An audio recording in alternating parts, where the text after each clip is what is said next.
अस्सलाम वालेकुम। आज मैं आपको बहुत ही मज़ेदार और आसान सी रेसिपी बता रही हूँ जो रमज़ान में आपके बहुत ही काम आने वाली है। आज की रेसिपी है हमारी फ्रोज़न पराठों की, जो बहुत ही आसानी से बन जाएंगे। अच्छा, मेरे पास है यहाँ मैदा हाफ़ कप के करीब है, ये मैं ऐड करूँगी। हाफ़ कप है नॉर्मल आटा जो घर में जिससे हम रोटी बनाते हैं, वो ऐड करूँगी मैं। 1 टीस्पून के करीब मेरे पास पिसी हुई शुगर है, ये ऐड करेंगे हम इसमें। इन तमाम इंग्रेडिएंट को मिक्स कर लेंगे। मेरे पास यहाँ पर घी है, ये मैं इसमें ऐड करूँगी। ये अप्रॉक्सीमेटली मेरे पास 8 टेबलस्पून के करीब है।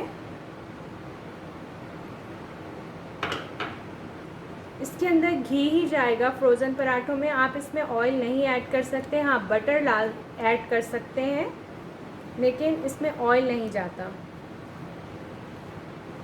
देखिए, इसको अच्छे तरीके से मिक्स करने के बाद हम जिस तरीके से नॉर्मल आटा रोटी का गूंथते हैं उसी तरीके से हमें इसे गूंथना है, और इसे हम कपड़े से ढककर 15 मिनट्स के लिए, 15 से 20 मिनट के लिए रख देंगे, और फिर हम पराठे बनाएंगे।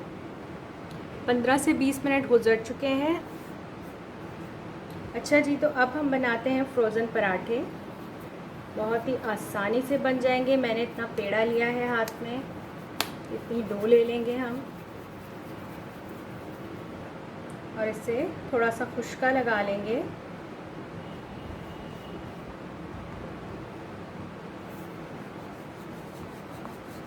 रोटी की तरह हम इसे बेल लेंगे। इसके ऊपर अब मैं थोड़ा सा घी लगा लूँगी। इस तरीके से आप भी जब घर में बनाएं तो इसमें घी आपने अच्छे से फैलाना है। घी से ये एक एक जो इसकी परत है ना, लेयर, जब आप इसे फ्रीज़ करके कुक करेंगे तो एक एक लेयर इसकी खुलेगी। देखिए, इस तरीके से हम इसके राउंड करेंगे। देखिए, ऐसे करके जाना है आपने।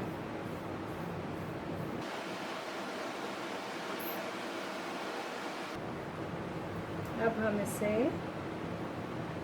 इस तरीके से मोड़ कर रख देंगे।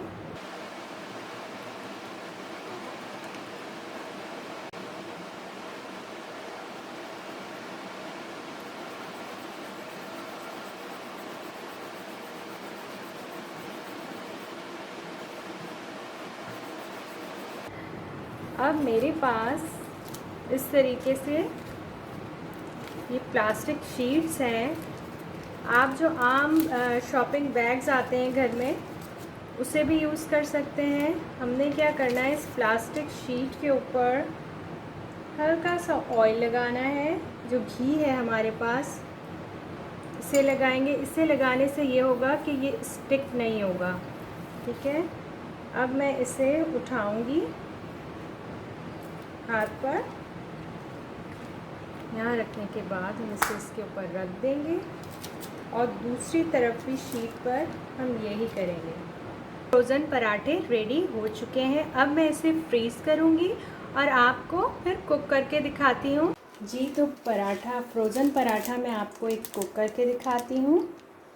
इस तरीके से हम इसे उतार लेंगे। ये बिल्कुल फ्रीज़ होना चाहिए, जिस तरीके से ये पराठा फ्रीज़ है। अब मैं इसे इसके ऊपर डाल दूँगी,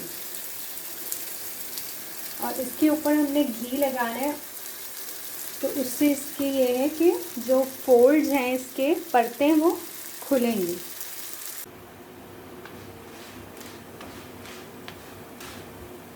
देखिए, मैं पलटती हूँ, कितनी शानदार इसकी लेयर्स बनी हैं। हमारा मज़ेदार सा लेयर वाला फ्रोज़न पराठा रेडी हो चुका है। अब मैं आपको इसे डिश आउट करके दिखाती हूँ। आप इसे रमज़ान में आराम से एंजॉय कीजिए अपनी फैमिली के साथ, और इसे खाइए। 1 से 2 महीने के लिए आप इसे फ्रीज़ करके इजीली रख सकते हैं, और ये आपके हेल्थ के लिए भी बहुत ही अच्छा है, क्योंकि ये फुल ऑफ फाइबर है।